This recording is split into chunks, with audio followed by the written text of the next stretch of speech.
नमस्कार, मैं हूं आपके साथ पलक शर्मा। आई नजर डालते हैं फटाफट खबरों की ओर। अल्लू अर्जुन की पुष्पा द राइज के बाद से ही इसके सीक्वल का लोगों को बेसब्री से इंतजार है। इस साल की बहुप्रतीक्षित फिल्मों में पुष्पा द रूल का नाम भी शामिल है। सुकुमार के निर्देशन में बनी इस फिल्म पर हाल ही में एक बड़ा अपडेट आया है। मीडिया रिपोर्ट्स के मुताबिक मेकर्स इस फिल्म का टीजर लॉन्च करने की जोर शोर से तैयारी कर रहे हैं।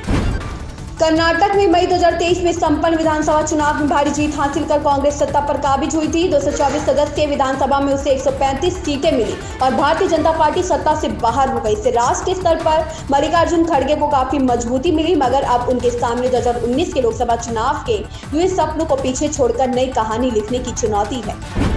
ब्राजील की सुप्रीम कोर्ट ने पूर्व राष्ट्रपति जेयर बोल्सोनारो को एक बड़ा झटका दिया है। अदालत ने उनके वकीलों के उस अनुरोध को खारिज कर दिया है जिसमें मांग की गई थी कि बोल्सोनारो का पासपोर्ट वापस लौटा दिया जाए ताकि वह इस्राएल की यात्रा कर सके। बोल्सोनारो के वकील ने गुरुवार को कहा था कि इस्राएल के प्रधानमंत्री बेंजामिन नेतन्याहू ने बोल्सोनारो को मई में होने वाले एक कार्यक्रम के लिए निमंत्रण किया है, इसलिए पूर्व राष्ट्रपति का पासपोर्ट लौटा दिया जाए।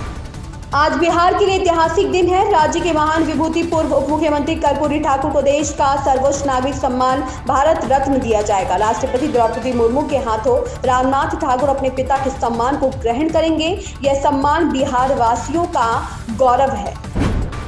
मुख्तार अंसारी के जनाजे में भारी संख्या में लोग शामिल हुए हैं। शनिवार की सुबह से लोगों का जमावड़ा शुरू हो गया था। धीरे धीरे लोगों की संख्या बढ़ती गई। उधर मूंछों से पहचाने जाने वाले माफिया डॉन मुख्तार अंसारी के बेटे ने अंतिम विदाई से पहले पिता के मूंछों पर बल दिया। बांदा मेडिकल कॉलेज से एम्बुलेंस से उनके शव को शुक्रवार को अपराह्न बाद करीब 4:43 पर गाजीपुर के लिए रवाना किया गया था।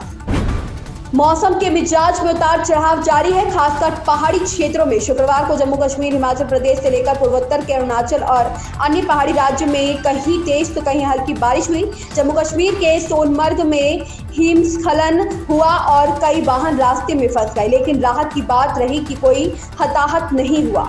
पहाड़ से लगते मैदान क्षेत्रों में भी मौसम बदला और गरज और आंधी तूफान के साथ हल्की बूंदाबांदी हुई। अभी 2 दिन कोई राहत भी मिलने की उम्मीद नहीं है।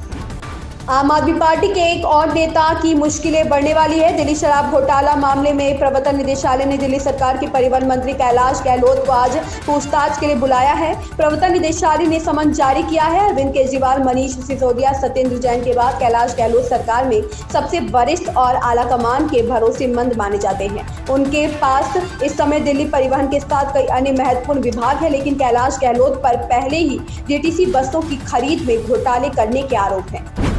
लोकसभा चुनावों के मद्देनजर केंद्रीय गृह मंत्री अमित शाह कल जयपुर आ रहे हैं। वह यहां भाजपा की कोर कमेटी की बैठक लेंगे और उसके बाद सीकर रवाना हो जाएंगे। सीकर में उनका रोड शो होगा। जयपुर के जवाहर सर्कल स्थित एक होटल में शाह जयपुर, धौलपुर, नागौर, दौसा, चूरू, झुंझुनू और करौली लोकसभा क्षेत्र की कोर कमेटी की बैठक लेंगे। मुख्यमंत्री नायब सिंह सैनी शनिवार यानी आज हांसी अनाज मंडी में लोकसभा चुनाव के प्रचार के लिए रैली करेंगे। मुख्यमंत्री बनने के बाद उनकी यह पहली रैली होगी। तय कार्यक्रम के अनुसार सीएम हेलीपैड से सीधा रैली स्थल पर जाएंगे। वहां रैली के बाद विधायक विनोद बयाना के आवास पर भोजन होगा। इसके बाद वह उचाना के लिए निकलेंगे। जम्मू में शुक्रवार की शुरुआत हल्के बादलों के बीच हल्की बूंदाबांदी के साथ हुई। वहीं कश्मीर घाटी के श्रीनगर, बडगाम और जम्मू संभाग के पूंछ और रियासी में बारिश हुई। श्रीनगर में बारिश के बीच लोग छाता लेकर गंतव्य के लिए निकले। वहीं कई लोग रेनकोट की मदद लेकर अपने गंतव्यों की तरफ जाते हुए नजर आए। इन खबरों में बस इतना ही। बने रहे हमारे साथ।